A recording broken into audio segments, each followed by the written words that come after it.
Parang nasa kanila ng lahat kina David Brian Chow at Isabel Elizabeth Francis. Dalang mag-asawa ay nasa tuktok ng tagumpay. Ang kanilang buhay ay testamento ng kasipagan at ambisyon. Sa edad na 33 naging CEO na si David ng Knowledge Tree Training Center, isang iginagalang na educational institution sa Singapore. Ang kanyang araw ay napupuno ng mga madiskarteng desisyon, pakikipag-meeting sa mga kliyente at patuloy na pagsusumikap upang mas palawakin pa ang mararating ng kumpanya. Si Isabel naman ay 30 years old at 15 weeks ng buntis. Siya ay may magandang posisyon sa Deliveroo habang nag-aaral ng kanyang law. Hinahangaan si Isabel ng kanyang mga kasamahan dahil sa kanyang determinasyon at namamangha sila dahil nakakaya niyang pagsabayin ang kanyang trabaho sa kanyang pag-aaral at ang nalalapit na pagiging ina. Napuno ng pananabik ang bahay ng mag-asawa habang sila ay naghahanda sa una nilang anak. Si Isabel ay ipinanganak noong September 4, 1991 sa isang Eurasian Singaporean family. Siya ay middle child sa 3 magkakapatid. Malapit din si Isabel sa kanyang mga kapatid na itinuturing niyang mga best friends. Kilala si Isabel na palakaibigan, mapagbigay at napaka-relihiyoso. Araw-araw siyang nagsisimba sa Christ the King sa Ang Mo Kio at katunayang naging catechism teacher para tumulong sa iba sa kanilang spiritual journey. Pagkatapos niyang makakuha ng diploma sa Mass Communications, nagdesisyon siya na mag-aral pa ulit sa Royal Melbourne Institute of Technology, Singapore, para mas lalo pa siyang gumaling sa larangan ng journalism. Si David naman ay ipinanganak noong 1988 at pangatlo sa 4 na magkakapatid. Habang siya nakikipagpunyagi sa academics sa kanyang mga unang taon, kalaunan ay nagtapos siya sa university at siya nang namahala sa kanilang training company. Bilang direktor at CEO, nagsumikap siya na makakuha ng respeto para sa kanyang kasipagan at dedikasyon sa pamumuno ng kumpanya. Nagkakilala sina David at Isabel noong 2014 noong naging intern si Isabel sa kumpanya ng pamilya nila David. Mabilis sila nagkamabutihan at kahit na umalis na si Isabel sa kumpanya ay mas lalo pang umusbong ang kanilang relasyon. Makalipas ang 5 taon, noong December 28, 2019 sila nagpakasal at nagsimula ng panibagong buhay ng magkasama. Sila ay tumira sa komportabling flat sa Ang Mo Kio, isang masiglang kapitbahayan sa Singapore. Tuwing weekends nilalaan ng mag-asawa ang kanilang oras para sa pag-shopping ng damit ng parating nilang anak o di naman kaya ay makipag-lunch kasama mga kaibigan. Pero sa likod pala noon ay nagsimula na magkaroon ng pressure sa kanilang buhay, lalo na sa profesional na buhay ni David. Bilang CEO, nakasalalay ang tagumpay ng kanilang kumpanya sa kanya. Katunayan ay nakitaan ng mabilis na pag-unlad ang kumpanya sa ilalim ng kanyang pamamahala. Pero dahil sa expansion, mas nadagdagan ang pagiging komplikado pagdating sa pamamahala at lalo na sa mga pumapasok at lumalabas na pera. Napakamabusisi ni David sa bawat detalye at naglalaan siya ng maraming oras lalo na sa kanilang financial reports na kung minsan ay inaabot pa siya ng madaling araw. Paunti-unting napansin ni Isabel na nagbago ang pag-uugali ni David. Madalas nang nakakunot ang noo ng mister at sa tuwing nag-uusap sila tungkol sa kanilang buhay ay mabilis na ring ma-distract si David dahil sa marami itong iniisip at inaasikaso. Pero inunawa ni Isabel ang mister. Iniisip na lamang niya na siguro kaya stress si David dahil na rin sa hirap din ito magpatakbo ng isang matagumpay na negosyo. At dagdag pa doon, ang katotohanang malapit na siyang maging isang ama.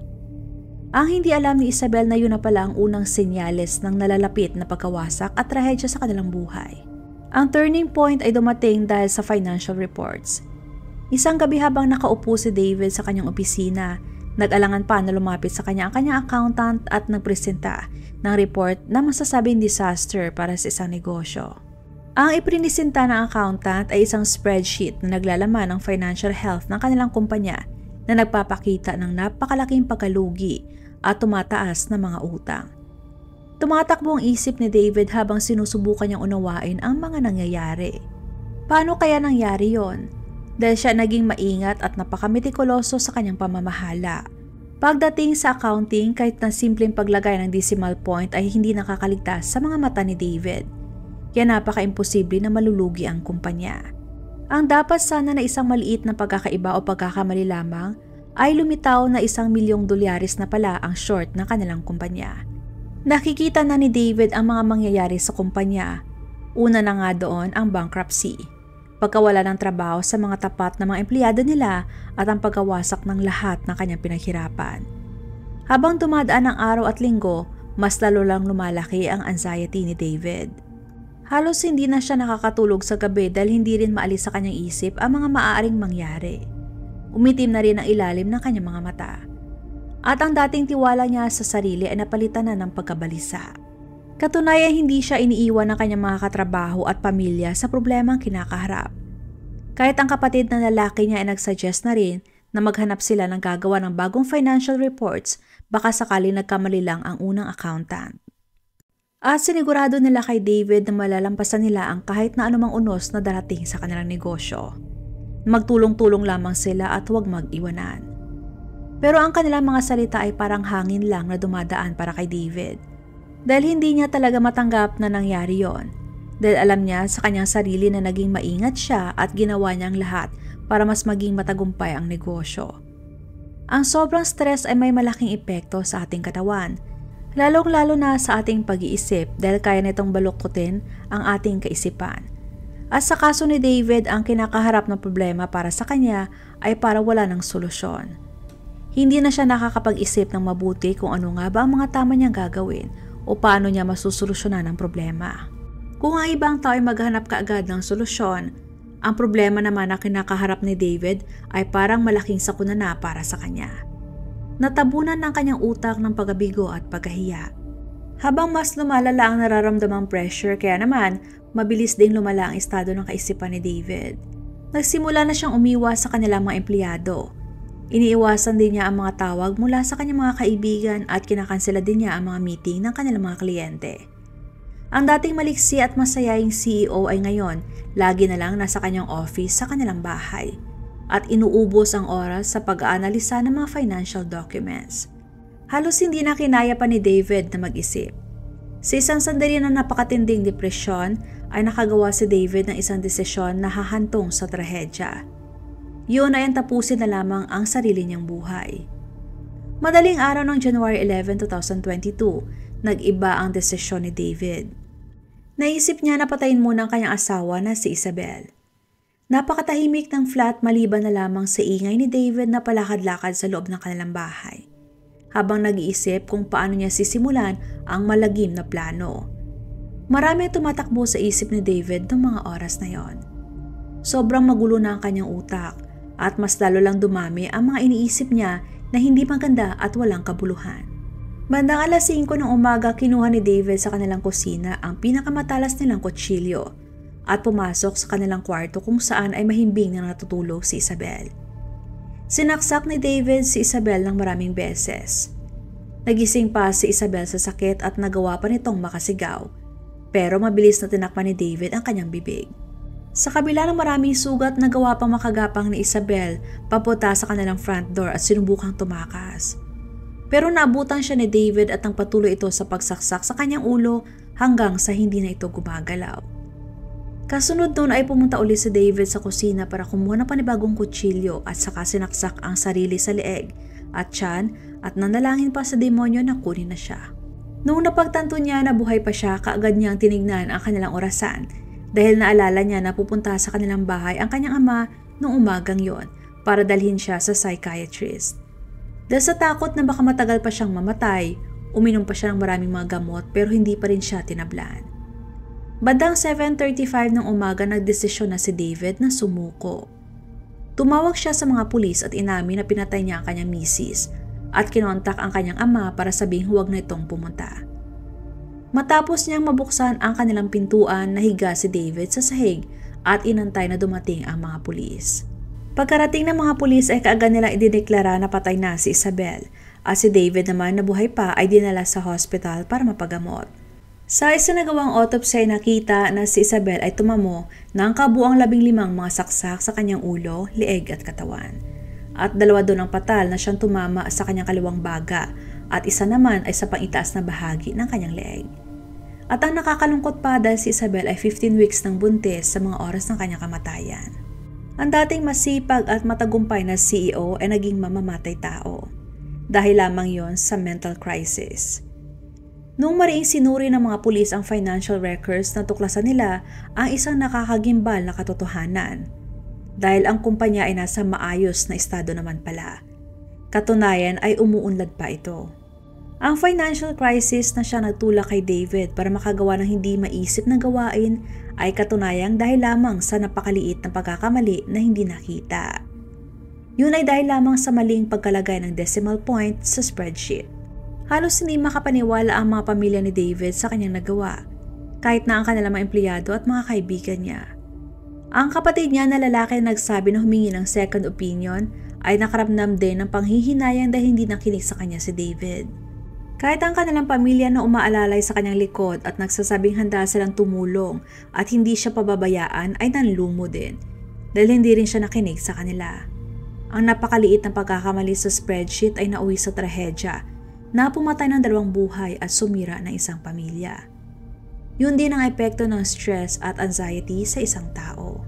Ang kilalang psychologist na si Dr. Sarah Chen na ang specialization ay workplace mental health ay sinabi na kung nasa ilalim ng matinding stress, ang pag-iisip ay maaring kumapit sa isang piraso na impormasyon lamang at ang lahat ng alalahanin ay mas lalong lalaki.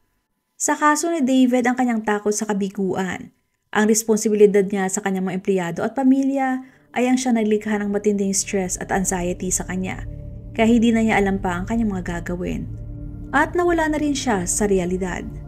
Habang tumatakbo ang kaso laban kay David, naging mahirap naman ito dahil sa ang naging dahilan ay ang simpleng pagkakamali lamang at yun ang nagtulak kay David na pumatay. Kaya naman kumuha ng psychiatrist ang korte para masusing masuri ang mental state ni David para malaman nila kung ano ba ang status ng kanyang pag-iisip nung nangyari ang pagpatay. Matapos ang mahabang interviews at assessment, nakita ng psychiatrist na si David ay may adjustment disorder. Ang adjustment disorder ay inilalarawan na labis na pagtugon sa isang stressful na pangyayari sa buhay. Para sa kaso ni David, ang nakikitang pagkalugi ng kumpanya ay ang siya nagtulak sa kanya sa matinding emotional at behavioral reaction, higit pa sa karaniwang inaasahan. Ang disorder ang siyang sumira sa kanyang pag-unawa sa katotohanan at sa huli ay humantong sa malagim na pagkamatay ng kanyang asawa at ang hindi pa isinisilang na anak. Ang prosecution ay humihingi ng brutal na sentensya para sa ginawa ni David. Binigyan din nila na pinagplanuhan ni David ang ginawa dahil umano kumuha si David ng kutsilyo bago pumasok sa kanilang kwarto. Ayon naman sa defense team, ang pagkakaroon ng adjustment disorder ay makabuluhang pinahina ang kanyang kakayanan para makapag-isip ng tama at gumawa ng tamang desisyon. Katunayan ng kaso ay naging malaking hamon sa justice system. Paano nila ibabalance ang pananagutan ng isang taong may mental health problem? Itinimbang ng mga legal experts ang pagiging komplikado ng kaso. Ayon sa forensic psychiatrist, dapat isaalang-alang ng korte hindi lamang ang ginawa ni David kundi pati na rin ang mental state ng akusado sa mga oras na yon. Isang pagbalanse sa pagitan ng hustisya para sa biktima at ang pagkilala at pag-alam ng mental illness. Napuno ng tensyon ang courtroom. Ang parehong pamilya nag-aantay sa desisyon ng korte. At sa wakas, matapos ang maingat na deliberasyon, inanunsyo na ng judge ang hatol. Si David ay senentensya ng 7 taong pagkakakulong. Ang hatol ay binase sa kanyang diagnosis na adjustment disorder at ang naging impact nito sa ginawa ni David. Halos hindi matanggap ng pamilya ni Isabel ang naging hatol. Dahil hindi lamang si Isabel ang nawala sa kanila, kundi pati na rin ang kanilang apo. Ang pamilya naman ni David ay masaya sa maiksing taon na kanyang pagkakakulong, pero nakaramdam din sila ng pagsisisi dahil hindi nila kaagad nakita na lumalala na pala ang mental state nito. Dahil sa nangyari, naging battleground na ang social media ng mga taong hindi matanggap ang hatol para kay David. Dahil para sa kanila, hindi nabigyan ng hustisya ang pagkamatay ni Isabel at ng kanyang anak sa kanyang sinapupunan. 2 buhay ang nawala, pero bakit 7 taon lamang si David na makukulong? Ang kasong ito nagpapakita na hindi dapat baliwalain ang mental health issues ng isang tao, ng ating mga mahal sa buhay o sa mga kahit sino man dahil baka mahantong ito sa hindi maganda. Nagpapakita din ito kung gaano kalaking epekto ng stress at anxiety sa buhay ng bawat tao, na kung hindi maaagapan ay malaki ang tsansa na mauuwi din sa malagim na trahedya, pagkasawi ng kanilang buhay o di naman kaya ay makagawa sila ng mga maling desisyon na makakaapekto hindi lamang sa kanila kundi pati na rin sa kanilang pamilya at sa ibang tao. Please support po my second channel na Usaping Krimen. Salitan ang pag-upload ko sa kada channel kaya kung gusto niyo na makapanood ng crime story araw-araw, maaari lamang po na i-check ang bawat channel para sa mga panibagong videos. Maraming salamat!